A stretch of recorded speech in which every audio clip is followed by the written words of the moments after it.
The gunshot echoed through the dusty streets of Fort Benton, Montana Territory, and Beatrice Franklin knew, without looking, that Warren Quinn had just shot another man's hat clean off his head for the crime of walking too slowly across his path. She pressed her palm against the window of her father's general store, watching the scene unfold with a mixture of exasperation and something she could not quite name. Warren stood in the middle of the rutted street, his smoking Colt still raised, his face carved from stone as he glared at the trembling miner who had scrambled into the mud to retrieve his ruined hat. The year was 1878, and Fort Benton had seen plenty of hard men come through its streets as the last navigable point on the Missouri River, but none quite like Warren Quinn. "That man is going to get himself killed one of these days," her father muttered from behind the counter where he was tallying receipts. "Or more likely, he will kill someone who does not deserve it." Beatrice said nothing. She had heard the stories about Warren Quinn since he had ridden into town 3 months ago. He was a cattle driver who had lost his entire herd and crew to a Sioux raid 2 years back, or so the whispers went. Some said he had killed the raiders single-handedly in revenge. Others claimed he had simply gone mad with grief and had been wandering the territory ever since, taking odd jobs and picking fights with anyone who looked at him sideways. What everyone agreed on was that he was the meanest son of a gun to ever set foot in Fort Benton, a man whose heart had turned to ice and whose temper burned hotter than a branding iron. She watched him holster his weapon and stride toward the saloon, his spurs jingling with each purposeful step.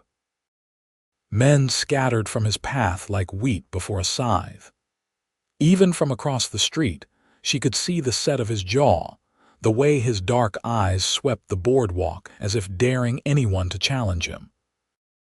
He was tall and broad-shouldered, with black hair that curled slightly at his collar, and a face that might have been handsome if it ever softened with anything resembling kindness. "Beatrice, stop staring at that brute and help me with these supplies," her father called. She turned away from the window, smoothing her blue calico dress as she walked to the back room where crates of canned goods waited to be unpacked.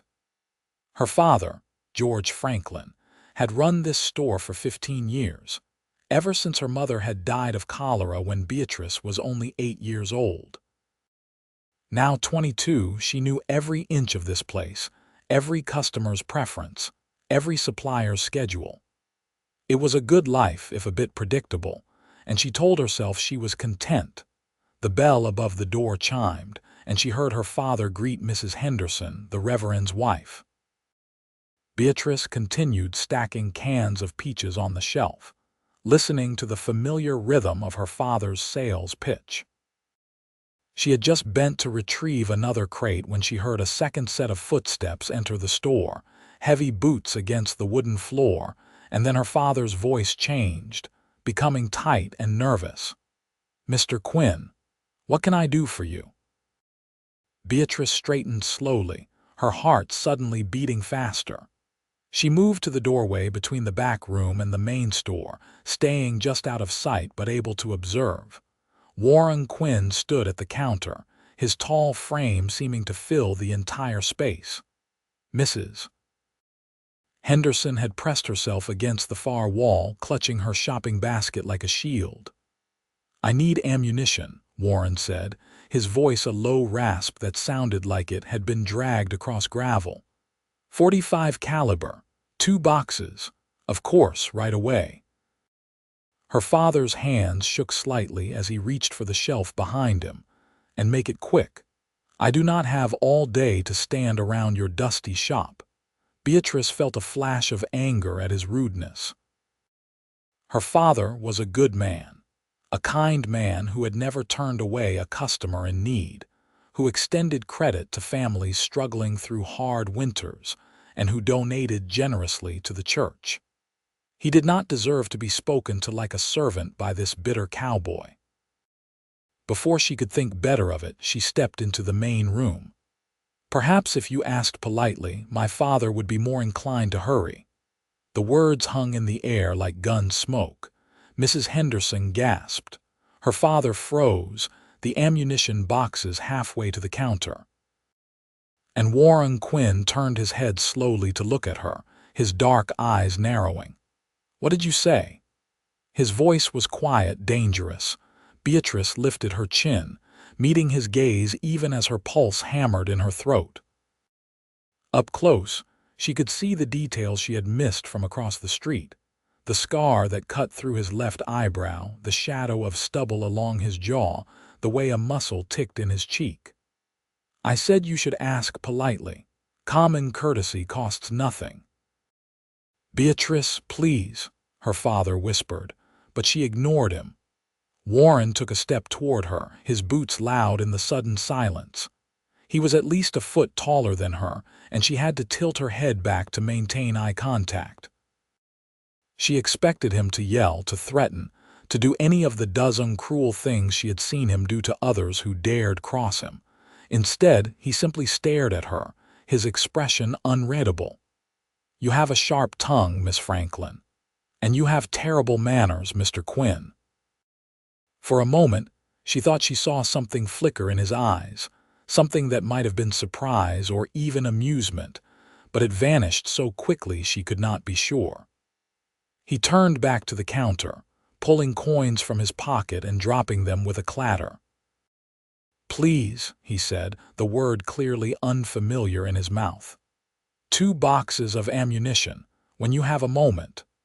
Her father quickly completed the transaction, his hands still trembling. Warren gathered the boxes and headed for the door, but just before he stepped outside, he paused and glanced back at Beatrice. Their eyes met again, and this time she was certain she saw something different in his expression, something that made her stomach flutter strangely. Then he was gone, the door swinging shut behind him. "Beatrice Ann Franklin," her father said, slumping against the counter. "Are you trying to get us both killed?" He was being rude, she said, but her voice lacked conviction. Her hands were shaking now, the delayed reaction setting in. "Mrs. Henderson hurried to the counter to complete her purchase, whispering urgently about how Beatrice was either the bravest or most foolish girl in Montana territory. After she left, her father closed the store early and made Beatrice promise never to confront Warren Quinn again.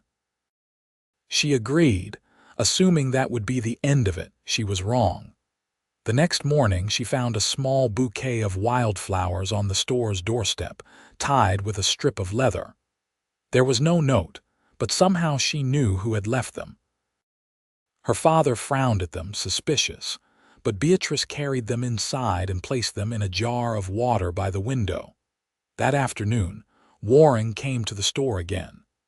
This time he needed a new shirt, as his current one had torn during a fight at the saloon the night before. Beatrice helped him, showing him the selection of work shirts they kept in stock. He was quieter than before, less hostile, though he still did not smile or make small talk. When he spoke to her father, he remembered to say please and thank you, and when he left, he tipped his hat to Beatrice. It became a pattern. Every day, Warren found some excuse to visit the store. Sometimes he needed supplies, sometimes he simply browsed, but he always made sure to speak to Beatrice. At first, their conversations were brief and awkward, limited to discussions of merchandise and weather.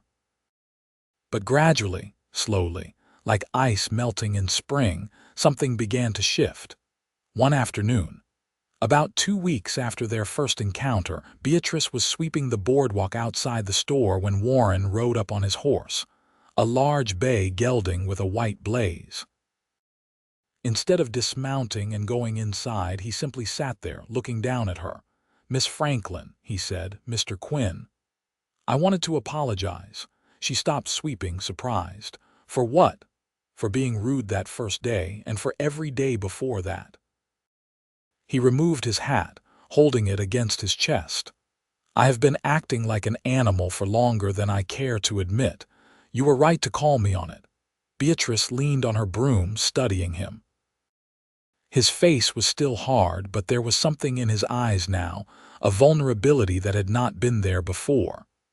"Why have you been so angry?" He looked away toward the river that flowed past the town. "That is a long story. I am not going anywhere." For a long moment she thought he would refuse, that he would simply put his hat back on and ride away. But then he dismounted, tying his horse to the post, and gestured to the bench beside the store entrance. "May I?" They sat together, and Warren told her his story.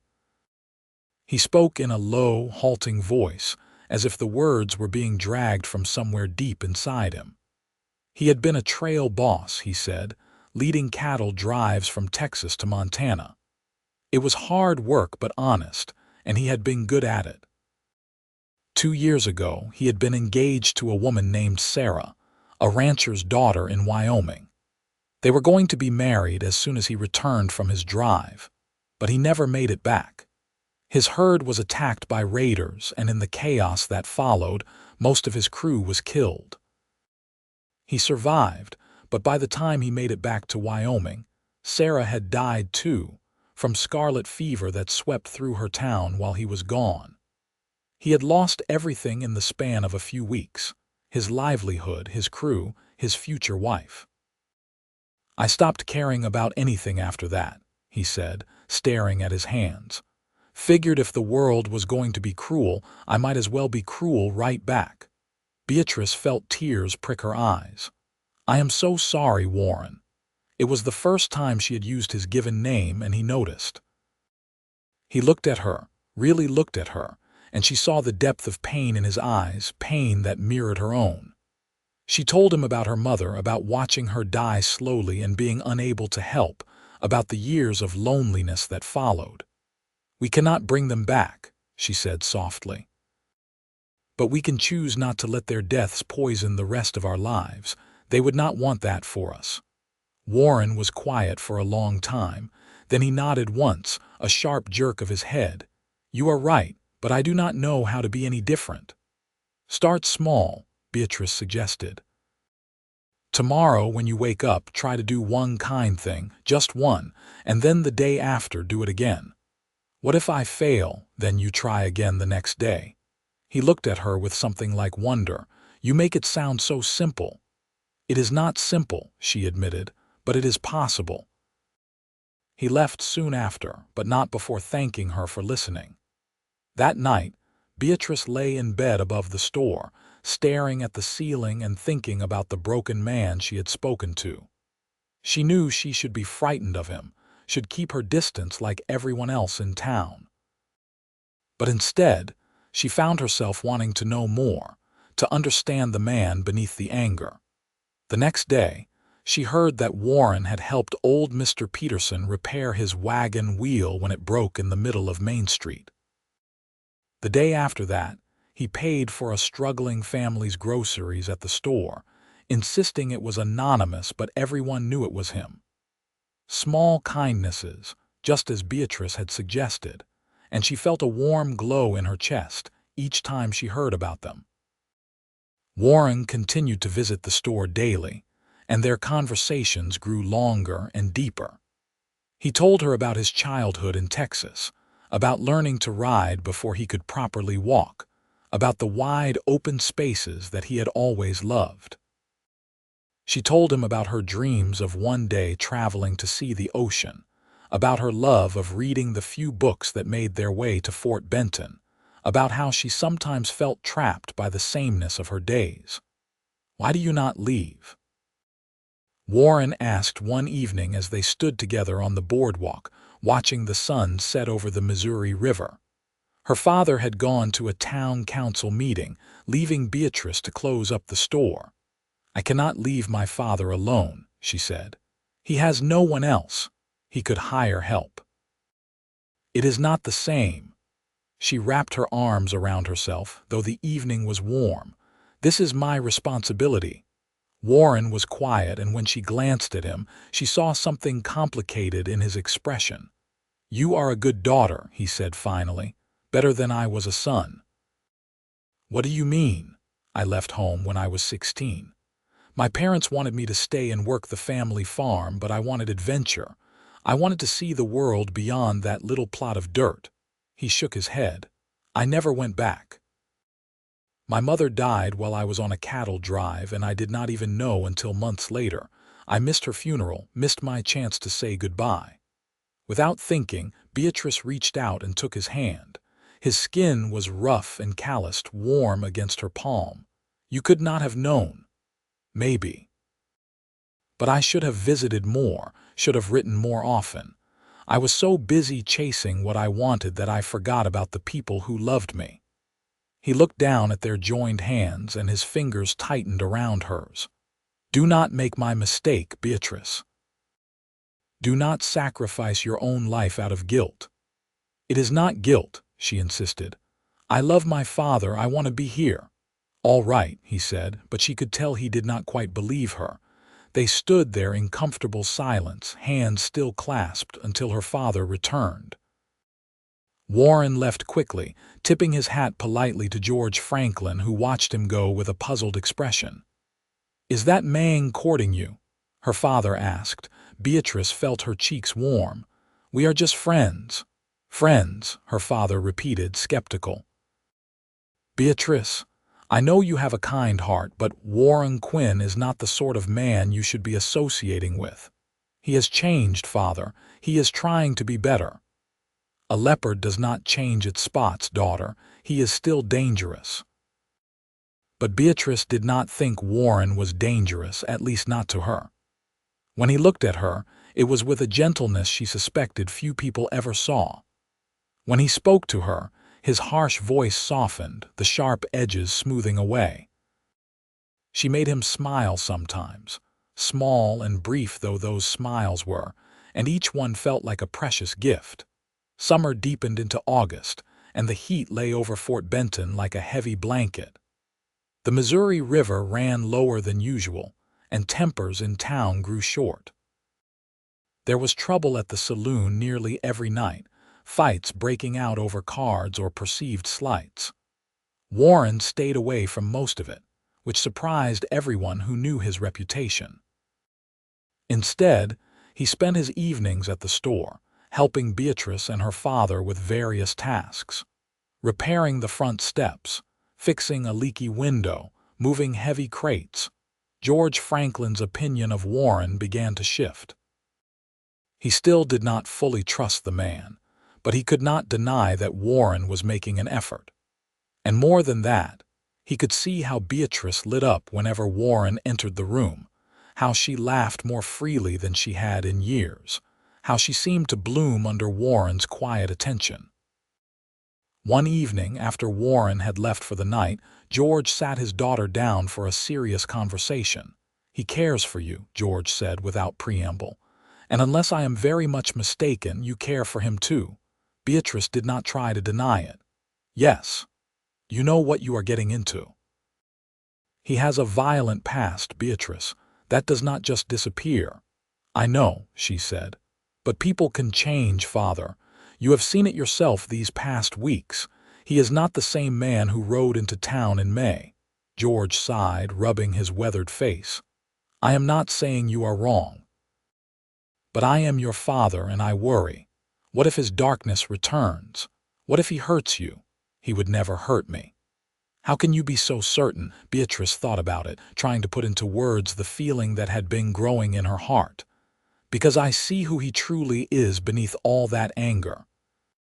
He is a good man who has been through terrible things. He needs someone to believe in him, to show him that he is worthy of love. And you think you are that someone? I know I am." George looked at his daughter for a long moment, seeing the determination in her eyes, the set of her jaw that reminded him so much of her late mother. "Then I will not stand in your way, but Beatrice, promise me you will be careful." "I promise." That night, as Beatrice lay in bed, she allowed herself to acknowledge what she had been denying for weeks. She was falling in love with Warren Quinn. It was terrifying and exhilarating in equal measure, like standing at the edge of a cliff and contemplating the jump. She had never felt this way before, had never experienced this dizzy, breathless sensation that seemed to fill her entire being. The next day was Sunday, and Beatrice attended church as she always did. She was surprised to see Warren slip into a back pew just as the service was starting. He looked uncomfortable in his clean shirt and vest, his hair slicked back with water, but he sat through the entire sermon without complaint. Afterward, as people filed out into the sunshine, Beatrice waited for him. "You came to church," she said, unable to hide her smile. "You mentioned last week that you wished I would join you," Warren said, looking embarrassed. "So here I am." "I am glad." They walked together toward her father's store, ignoring the whispers and stares that followed them. Fort Benton was a small town, and gossip spread faster than wildfire.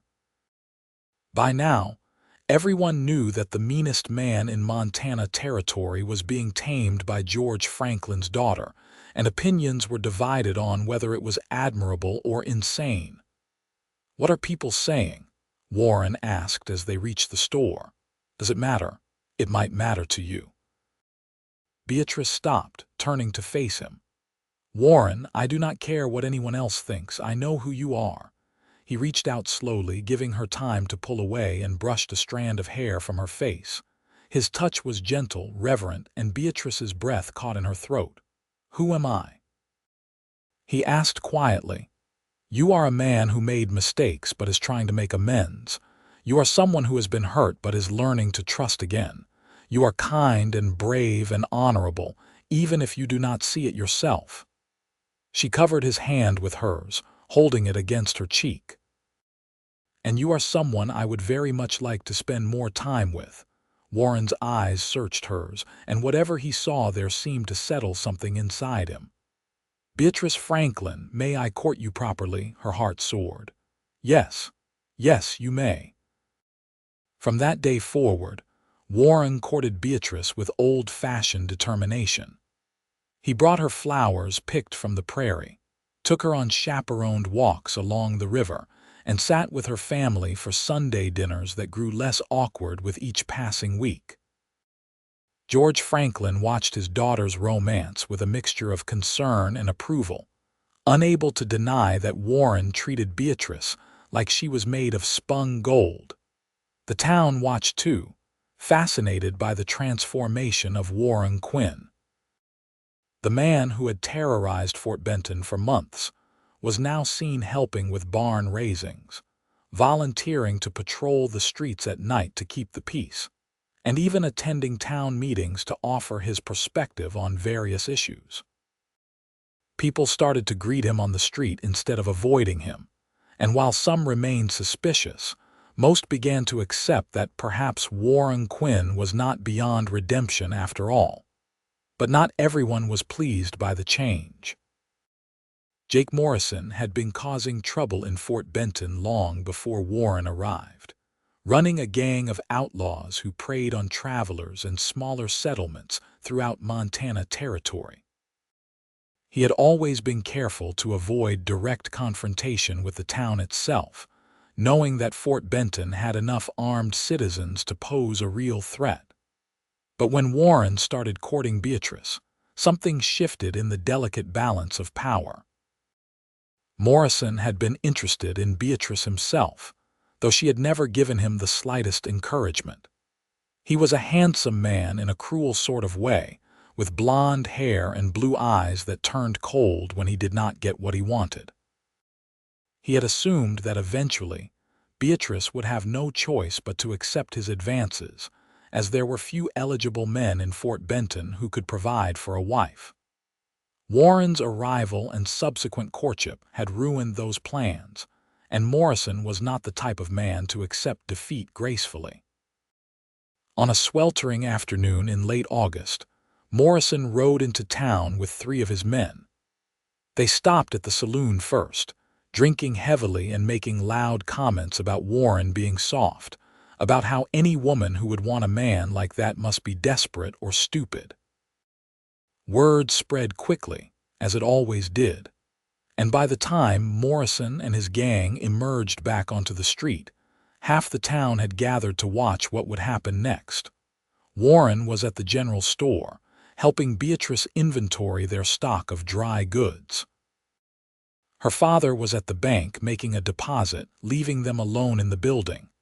They heard the commotion outside, the jeering voices and the clatter of hooves on packed dirt. Warren Quinn. Morrison's voice carried through the open door.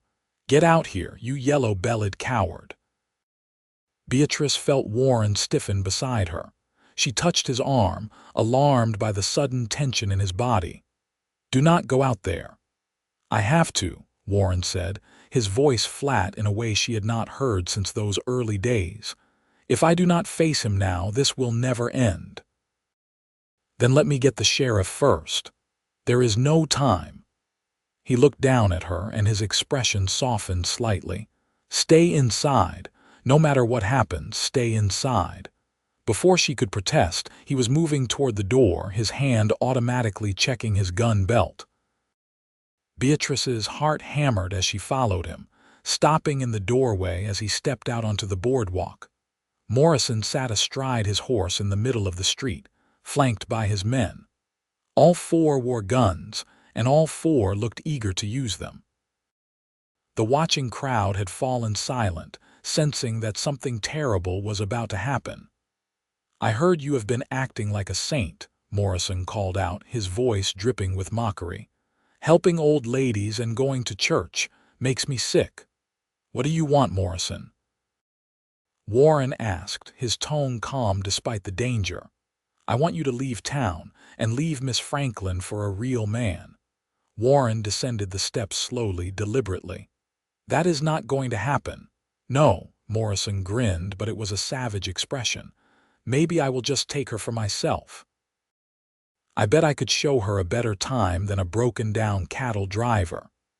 Beatrice saw Warren's hands clench into fists, saw the muscles in his jaw tighten. This was the moment, she realized, when he would choose between his old violent self and the man he had been trying to become. The entire town seemed to hold its breath, waiting. "Beatrice is not a prize to be won," Warren said, each word carefully measured. "And she has made her choice. If you cannot respect that, then you are not a real man at all. You are just a bully with a gun." Morrison's face flushed red. "You calling me a coward? I am calling you what you are, a man who has to threaten and intimidate because you have nothing else to offer." Warren took another step forward, his hands deliberately away from his gun. "But I am not going to fight you, Morrison. Not today, not ever. Because I am done being that person." For a moment, Beatrice thought Morrison would back down. But then one of his men whispered something in his ear, and his expression turned ugly. "If you will not draw, then I guess I will just have to shoot you down like the dog you are." Morrison's hand went for his gun, and Beatrice screamed. But before he could clear leather, a shot rang out and Morrison's hat flew off his head. Everyone spun to see George Franklin standing at the end of the street, a rifle in his hands. "Next one goes between your eyes, Morrison," George called out, his voice steady. "You want to threaten my future son-in-law, you go through me first." The sheriff emerged from his office, gun drawn, along with several deputies. Morrison looked around at the assembled citizens, at the weapons pointed in his direction, and seemed to realize he had miscalculated badly. Warren had made friends in this town, had earned their respect and loyalty. Morrison had only enemies. "This is not over," Morrison spat, wheeling his horse around. "It is if you know what is good for you," the sheriff replied. "You are not welcome in Fort Benton anymore, Morrison. You or your gang. Get out and stay out."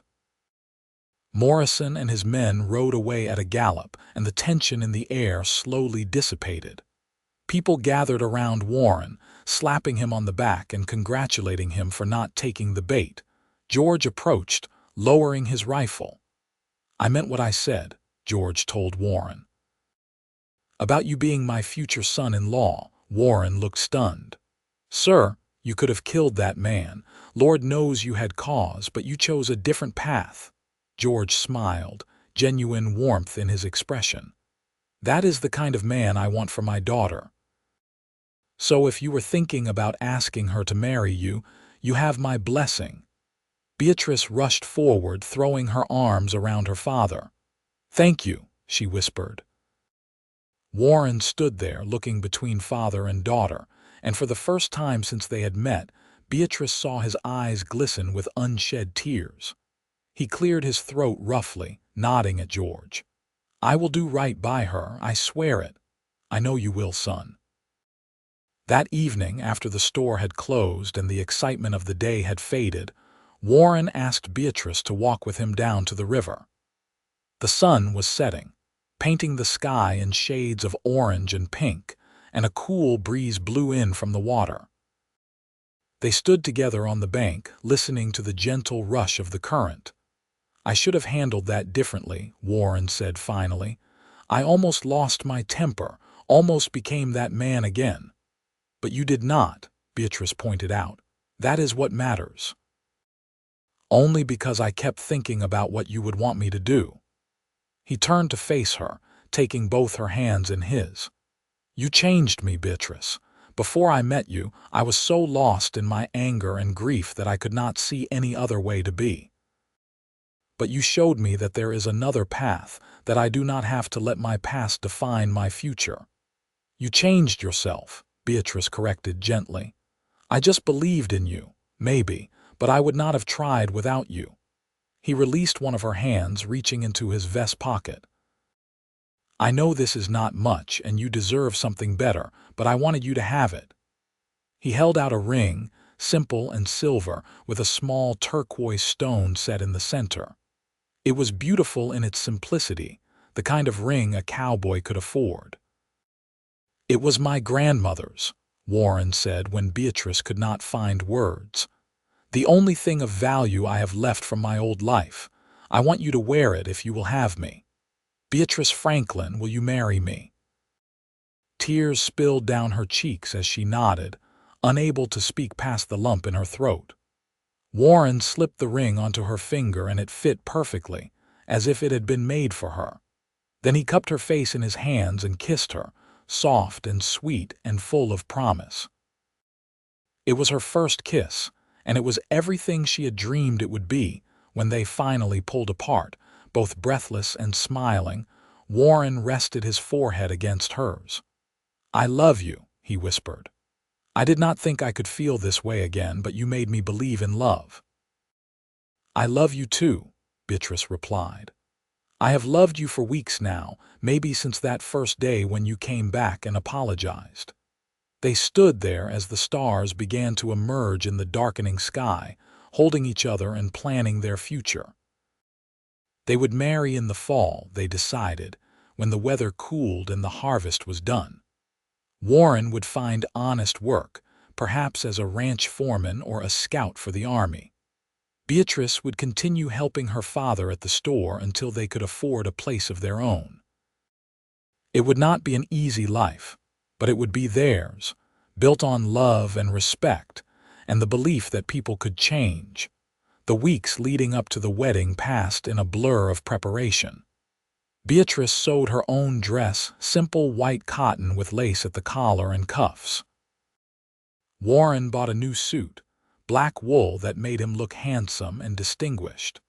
George Franklin arranged for a reception at the church hall, inviting everyone in Fort Benton to celebrate. Morrison and his gang did not return to trouble them, but Warren heard through various sources that they had moved their operations further south, toward Wyoming. He felt relieved, knowing that particular threat was behind them, though he remained vigilant. He would always be protective of Beatrice, would always be ready to defend her if needed, but he no longer sought out conflict. That old version of himself felt like a distant memory now, like someone he used to know but no longer recognized. The wedding took place on a brilliant October afternoon, the air crisp and clean. The leaves on the cottonwood trees turned gold. Beatrice walked down the aisle on her father's arm, her heart so full she thought it might burst. Warren waited at the altar, and when their eyes met, she saw everything she needed to see: love, devotion, and a future bright with possibility.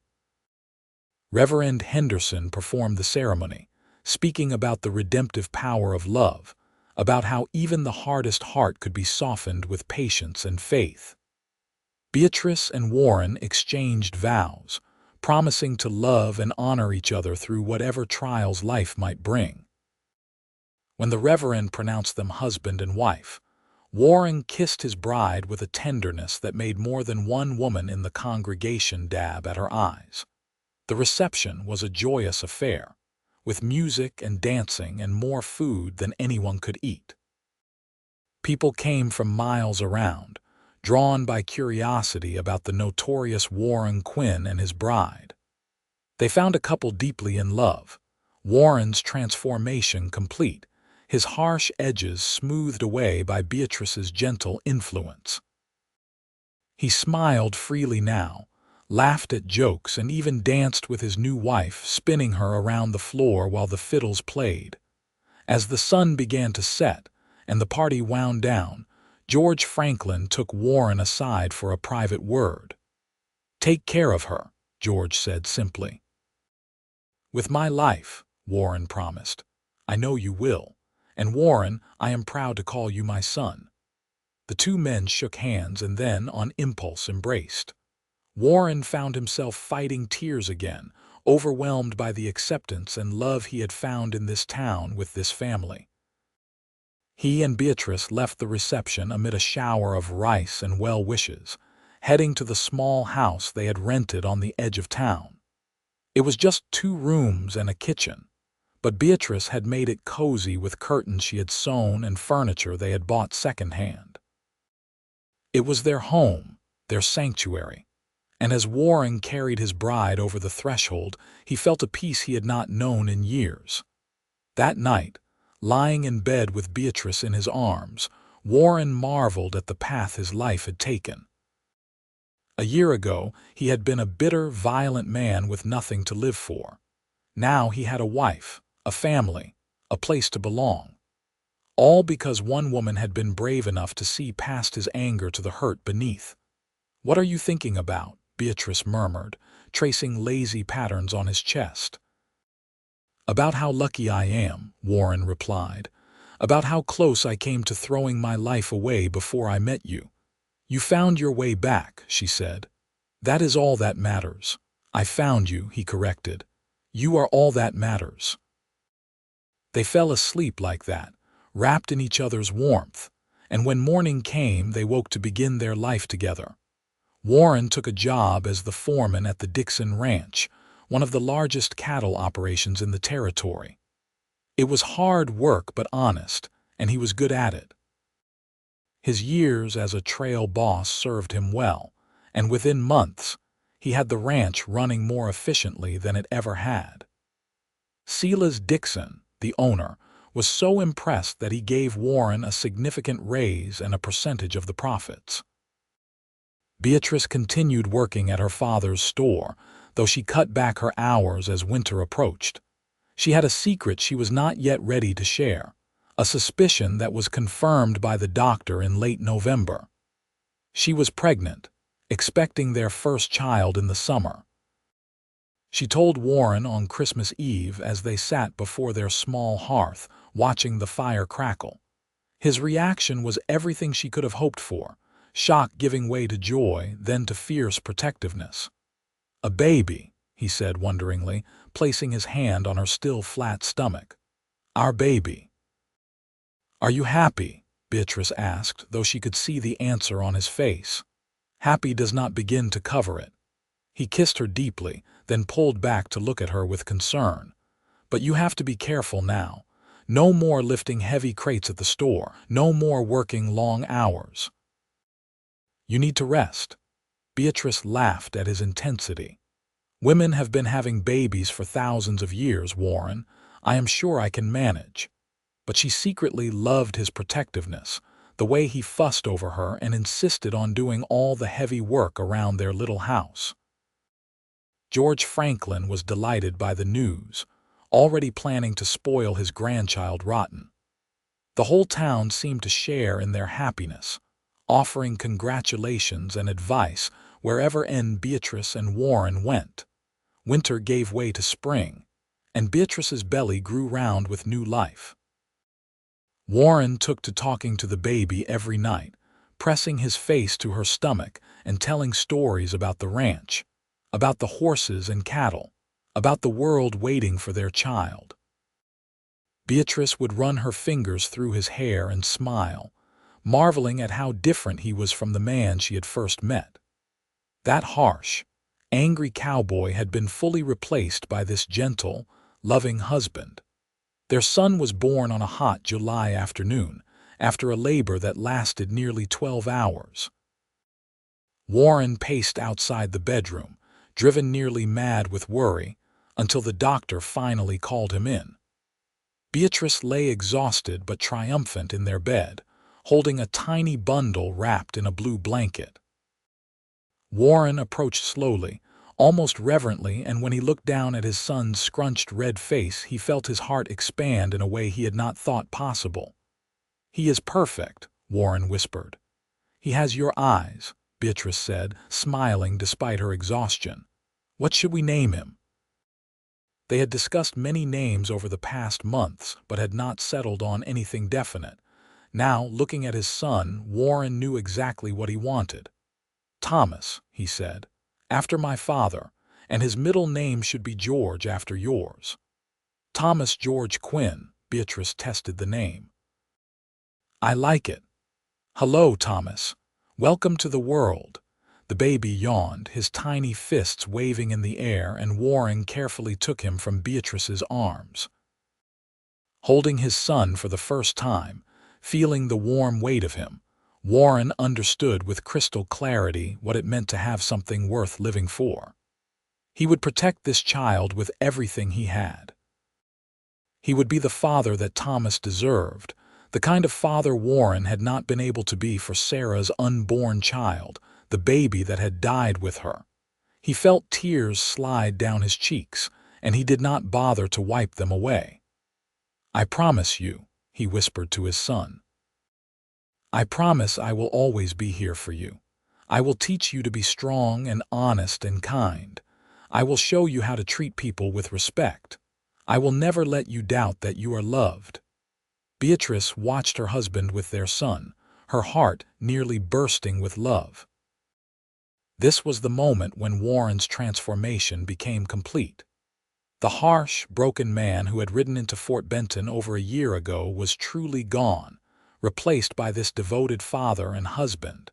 George Franklin arrived soon after, eager to meet his grandson. He held Thomas with the practiced ease of a man who had once held his own daughter just so, and he wept with joy at the continuation of his family line. The first year of Thomas's life passed quickly, marked by sleepless nights and precious milestones. Warren proved to be a natural father, patient and loving, changing diapers and walking the floor with a colicky baby without complaint. He would sing old cowboy songs in his rough voice, and Thomas would always quiet, staring up at his father with those dark eyes that were indeed identical to Warren's. Beatrice recovered her strength and went back to helping at the store part-time, though now she brought Thomas with her, setting up a cradle behind the counter where he could sleep while she worked. Customers loved to stop and coo over the baby, marveling at how much he looked like his father. Warren's reputation as the meanest man in Montana Territory was now nothing but a distant memory. He was known instead as a fair and hard-working ranch foreman, a devoted husband and father, a man who could be counted on in times of trouble. When a harsh winter hit in early 1880, killing livestock and threatening to bankrupt several smaller ranches, Warren organized a relief effort, convincing Silas Dixon to provide feed and supplies to struggling neighbors. It was an act of kindness that earned him the respect and gratitude of the entire region. On their second wedding anniversary, Warren surprised Beatrice with a gift, a small piece of land just outside Fort Benton, with a view of the Missouri River. He had been saving money carefully, putting aside every spare dollar, and he had enough to start building them a real house. "We can design it however you want," he told her as they stood on the empty plot, Thomas balanced on his hip. "As many rooms as you like. A big kitchen, since I know you love to cook. A porch where we can sit and watch the sunset." Beatrice threw her arms around him, careful not to crush Thomas between them. "It is perfect. You are perfect." "Far from perfect," Warren said, kissing the top of her head. "But I am trying every day to be worthy of you." They broke ground on the house that spring, and by summer the frame was up. Warren did much of the work himself, with help from friends and fellow ranch hands. The whole town seemed invested in the Quinn family home, offering materials and labor and advice. By the time autumn leaves began to fall, the house was complete. A handsome two-story structure with 4 bedrooms, a spacious kitchen, and the promised porch where they could watch the river flow past. Moving day was bittersweet. George Franklin helped them pack up their little rental house, and Beatrice could see the sadness in her father's eyes at the thought of them living further away. But she assured him they would visit often, and he would always be welcome in their new home. In fact, they had designed one of the bedrooms specifically for him, hoping he might eventually move in with them. Their second child, a daughter they named Clara Mee, was born in the new house in 1881. She had Beatrice's auburn hair and Warren's stubborn chin, and from the moment she entered the world, she demanded everyone's attention. Thomas, now 2 years old, was fascinated by his little sister, always wanting to help feed her or rock her cradle. Warren had never imagined he could be this happy. Sometimes, in quiet moments, he would think back to those dark days after Sarah's death, when he had been consumed by grief and rage.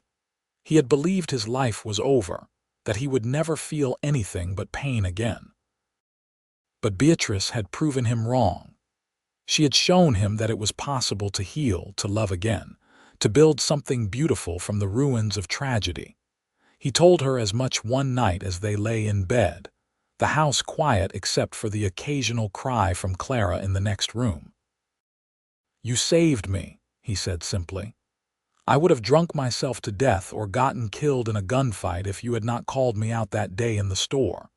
"You saved yourself," Beatrice replied, the same argument they had been having for years. "You chose to change." "Only because you made me believe I could." She cuddled closer, resting her head on his chest. "Then I suppose we saved each other. I was so lonely before you came, Warren. I did not even realize how much I was just going through the motions of living. You gave me passion and purpose and love. You gave me a family. We are a good team, the best." Life settled into a comfortable rhythm. Warren continued to work at the Dixon Ranch, eventually becoming a partner when Silas Dixon decided to semi-retire. The ranch prospered under Warren's management, and with his share of the profits, he was able to provide well for his growing family. George Franklin did eventually move in with them, his health declining as he aged, and he spent his final years surrounded by love and the laughter of his grandchildren. When George died peacefully in his sleep in 1885, Warren and Beatrice mourned him deeply. But they took comfort in knowing he had been happy at the end, proud of his daughter and the life she had built. They buried him in the Fort Benton cemetery, and Warren made sure his grave was marked with a fine headstone that read, "George Franklin, beloved father and grandfather, a good man who raised a remarkable daughter." The Quinn family continued to grow. A third child, another son named Henry, arrived in 1883, followed by twin girls, Rose and Lily, in 1886. Their house was always full of noise and activity, children running through the halls, friends stopping by for dinner. Warren thrived in the chaos, never losing his patience, always ready with a hug or a word of encouragement. People who remembered the old Warren Quinn, the harsh and violent man who had terrorized Fort Benton, could hardly believe he was the same person. Those who tried to bring up his past were quickly silenced by others who pointed out that people could change, that Warren had more than proven himself. He had become a pillar of the community, serving on the town council, helping to establish a proper school, and even teaching Sunday school at the church. But Warren never forgot where he had come from. He made sure to tell his children about his mistakes, about the years he had wasted being angry and cruel. He wanted them to learn from his failures, to understand that how you treated people mattered, that kindness was not weakness but strength. "Your mother saw something in me that I could not see in myself," he would tell them. "She believed I could be better, and that belief changed everything. Remember that when you meet people who are struggling, who seem lost or angry. Sometimes all someone needs is one person to believe in them." Thomas grew into a thoughtful young man who loved books and learning. Clara was spirited and fearless, always getting into scrapes and dragging her younger siblings along. Henry was quiet and gentle, with a gift for working with animals. The twins were inseparable, finishing each other's sentences and sharing an uncanny ability to get into mischief. Warren loved them all fiercely, equally, never playing favorites. He taught the boys to ride and rope and shoot, but he also taught the girls, insisting that they needed to know how to take care of themselves. Beatrice taught them all to read and write, to cook and garden, to appreciate music and art. Together, they raised their children to be capable, compassionate, and strong. In 1890, when Thomas was 12 and already taller than his mother, a man rode into Fort Benton asking after Warren Quinn. Word reached Warren at the ranch, and he rode home immediately, concerned about who might be looking for him. When he arrived, he found an older cowboy waiting on his porch, weather-beaten and tired-looking. "Can I help you?" Warren asked, dismounting carefully. The man stood, removing his hat. "You are Warren Quinn. Used to run cattle drives out of Texas." "I am." "Who are you?" "Name is Pete Rawlings. I rode with you back in '76 on what turned out to be your last drive." The man's face was somber. "I was one of the lucky ones who survived the raid." "Been looking for you for years, boss, to tell you something." Warren felt his chest tighten. He had not thought about that terrible day in years, had pushed the memories as far down as they would go. "What is it?" "It was not raiders that hit us," Pete said bluntly. "It was Jake Morrison and his gang dressed up like Indians. I saw his face, Warren. I would swear it on a stack of Bibles." The world seemed to tilt. "Morrison," Warren repeated. "But why?" "I did some digging after I recovered. Turns out Morrison had been hired by a rival rancher to make sure your herd never reached Montana. He got paid to kill our boys and steal our cattle." Pete's face hardened. "I thought you should know the truth, that it was not just bad luck or being in the wrong place. It was murder, plain and simple." Warren sank down onto the porch steps, his mind reeling.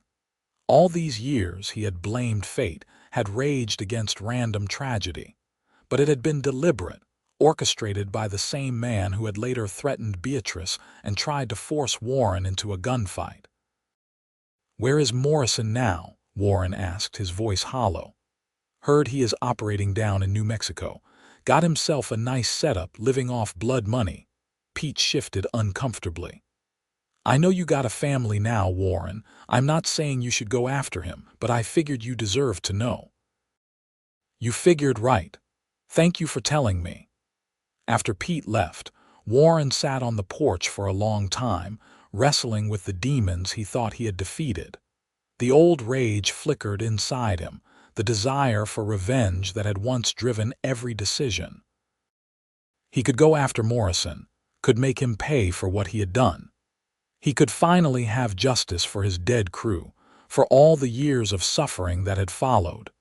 But then Beatrice came out onto the porch, sitting beside him and taking his hand. She did not ask what was wrong, simply waited for him to tell her in his own time.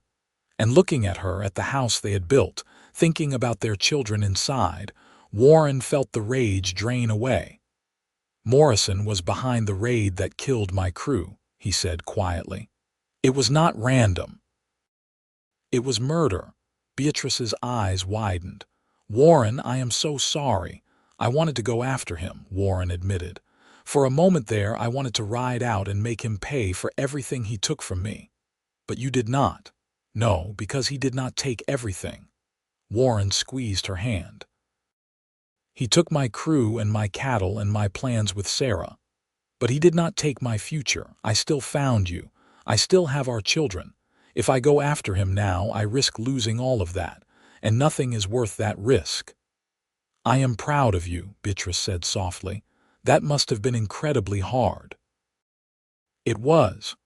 But you taught me that some fights are not worth fighting, that revenge will not heal old wounds.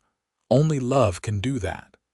They sat together as the sun set, and Warren felt the last pieces of his old life finally settle into place. He had been given a gift in Beatrice, in their children, in this second chance at happiness. He would not squander it by chasing ghosts. The years continued to roll past, bringing both joys and sorrows. Warren and Beatrice celebrated their 20th wedding anniversary in 1898, surrounded by their children and a house full of friends. Thomas was 20, working as a teacher at the Fort Benton school. Clara was 17 and engaged to a young rancher's son. Henry was 15 and already showing a talent for training horses. The twins were 12, still inseparable but beginning to develop their own distinct personalities. Warren looked around at his family, at the life he had built, and felt a deep sense of contentment.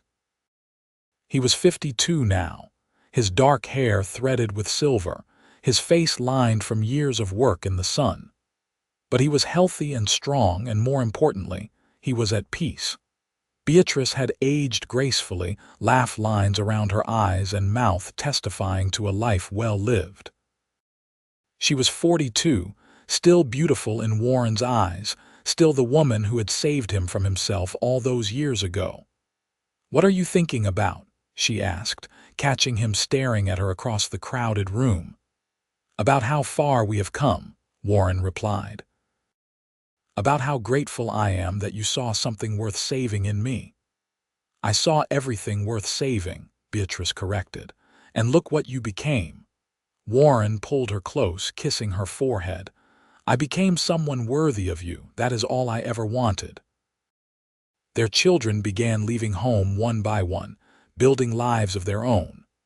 Thomas married a schoolteacher from Helena and took a position as a principal in Billings. Clara and her husband took over her father-in-law's ranch when he retired. Henry started his own horse training business, gaining a reputation throughout the territory for his skill and patience. The twins, despite everyone's predictions that they would marry twins themselves, fell in love with very different men and settled on opposite sides of Montana. Warren and Beatrice found themselves empty nesters, rattling around in their big house. But they did not mind. They had each other, and they had a steady stream of grandchildren who came to visit, filling the house with noise and laughter once more. Warren taught his grandsons and granddaughters the same lessons he had taught his children. Be kind, be honest, be strong. And always, always believe in the power of love to change lives. In 1905, when Warren was 59 and Beatrice was 49, they decided to take the trip that Beatrice had dreamed about all those years ago. They traveled by train to San Francisco and stood on the beach, watching the Pacific Ocean roll in. Beatrice cried when she saw it, overwhelmed by the beauty and by the fact that Warren had remembered her old dream and made it come true. "I cannot believe we are here," she said, clutching Warren's arm. "We should have done this years ago," Warren replied, "but better late than never." They spent a week in California, exploring the city and walking on the beach, acting like newlyweds despite their gray hair and creaky joints. It was a perfect trip, a celebration of everything they had overcome and built together. When they returned to Fort Benton, they settled back into their comfortable routine. Warren had retired from the ranch but stayed active, helping out when needed and serving as a mentor to younger cowboys. Beatrice volunteered at the church and the school, keeping busy with various projects. They spent their evenings on their porch, just as they had always planned, watching the river flow past and holding hands in companionable silence. As Warren approached his 70th birthday, he began to feel the weight of his years. His joints ached more than they used to, and he tired more easily. But his mind remained sharp, and more importantly, his heart remained full of love for his wife and family. On a warm summer evening in 1916, as they sat on their porch watching the sunset, Warren turned to Beatrice and said, "I need you to know something." "What is it?" she asked, concerned by his serious tone. "I need you to know that every single day with you has been a gift. That you gave me a life I never thought I deserved. That I have loved you more with each passing year." He cupped her face in his weathered hands. "You saved me, Beatrice. You took a harsh, broken man and showed him how to be soft again, how to love again. You are the best thing that ever happened to me." Beatrice felt tears slip down her cheeks. "You are the best thing that ever happened to me, too. I love you, Warren Quinn. I always have and I always will." They kissed as the sun sank below the horizon.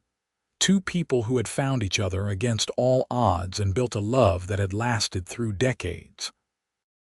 Around them, their children and grandchildren continued their lives, carrying forward the lessons Warren and Beatrice had taught them about kindness and second chances, and the transformative power of love. Warren lived to see his 75th birthday, celebrated in a house packed with 3 generations of Quinns.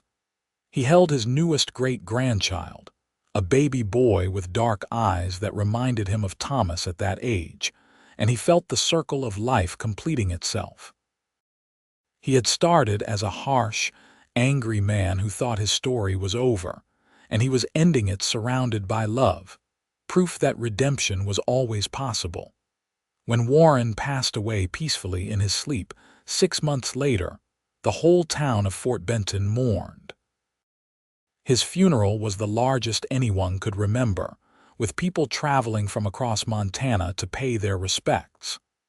They spoke of his kindness, his integrity, his transformation from the meanest man in the territory to one of its most beloved citizens. But most of all, they spoke of his love for Beatrice, a love so powerful it had changed the very core of who he was. Beatrice lived another decade, surrounded by her children and grandchildren and great-grandchildren. She never remarried, saying that she had found her great love and nothing could replace that. She spent her final years telling stories about Warren, making sure the younger generations understood the power of choosing love over hate, of believing in people's capacity to change. She kept a journal during those years, writing down everything she remembered about their life together. She wanted their story preserved, wanted people to know that even the hardest heart could be softened, that even the most broken person could heal with the right support and love. She wrote about that first day in the store, about Warren's transformation, about the family they had built together, about all the quiet moments and grand adventures that had made up their life. On a spring morning in 1927, Beatrice died peacefully in the house she and Warren had built, surrounded by family, her journal clutched in her hands. They buried her next to Warren in the Fort Benton cemetery, beneath a headstone that read, Beatrice Franklin Quinn, beloved wife, mother, and grandmother, she saw the best in everyone. Their children inherited the house and the journal, passing both down through generations. The journal became a family treasure, read at weddings and anniversaries, a reminder of where they had come from and the values they held dear. And the house remained in the Quinn family for over a century, always a place of love and acceptance, a testament to the two people who had built it and the love that had sustained them through all their years together. The story of Warren and Beatrice Quinn became a legend in Fort Benton, told and retold until it took on an almost mythical quality. People would point out the house by the river, the cemetery where they were buried side by side, the general store where it had all begun. They spoke of how love could change a person, how one woman's courage and faith had transformed the meanest man in Montana into someone worthy of admiration. Years became decades, decades became a century, but the story endured. Because it was a story about redemption and second chances, about the healing power of love, about how it is never too late to change who you are. It was a story that gave people hope, that reminded them that beneath anger and pain, there is always the possibility of softness, of love, of healing. And at the heart of it all was a simple truth. Warren Quinn had been harsh with everyone but Beatrice Franklin. She had softened him completely. And in the end, the cowboy had surrendered not in defeat, but in victory, finding in her love everything he had ever needed. Their love story had started with a challenge in a dusty general store and had bloomed into something beautiful and lasting, a testament to the transformative power of believing in someone, of seeing past the armor to the wounded heart beneath. In the end, that was their legacy, not just the children and grandchildren and great-grandchildren who carried their genes and their names, but the proof that love could conquer even the deepest darkness, that redemption was always possible, and that sometimes the bravest thing a person could do was not to fight, but to surrender to love.